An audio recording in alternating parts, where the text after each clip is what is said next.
नमस्कार।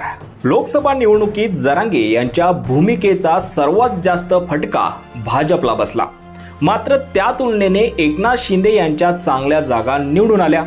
अगदी मराठवाड्यातही संभाजीनगरची जागा शिंदे गटाने जिंकली।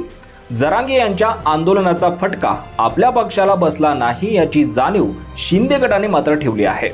यातूनच आता जरांगे यांच्या सोबत चर्चेला जातानाही भाजपचे नेते बंद करून केवळ शिंदे गटाचे मंत्री जाताना दिसत आहेत।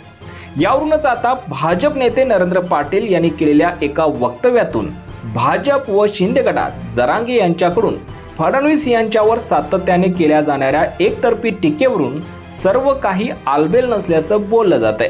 नरेंद्र पाटील यांनी म्हटलं आहे की राज्यात महायुतीचं सरकार असून प्रमुख म्हणून मुख्यमंत्रीपदी एकनाथ शिंदे आहेत।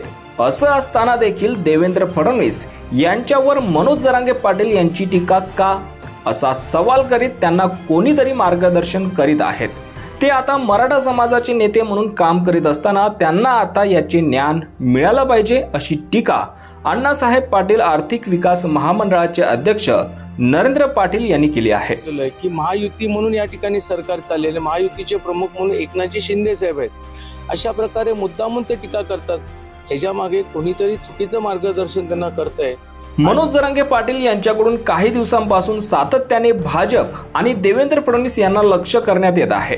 असं असताना राज्याचे प्रमुख एकनाथ शिंदे किंवा शिंदे गटाचे कोणताही मंत्री या विरोधात बोलताना दिसत नाही। यामुळे भाजपमध्ये मोठी अस्वस्थता आहे। याला तोंड फोडायचं काम नरेंद्र पाटील यांनी केलं आहे। यापूर्वी जरांगे पाटील यांनी फडणवीस यांच्यावर केलेल्या टीकेवर भाजपकडून निलेश राणे, आशिष शेलार, प्रवीण दरेकर, प्रसाद लाड या नेत्यांनी आवाज उठवत जरांगेंना उत्तर दिलं होतं। मात्र यापैकी एकानेही राज्याचा व महायुतीचे प्रमुख मुख्यमंत्री एकनाथ शिंदे असताना उपमुख्यमंत्री असणाऱ्या देवेंद्र फडणवीसांवर टीका का, असा सवाल केला नव्हता। नरेंद्र पाटील यांनी मात्र याबाबत थेट सवाल केला आहे।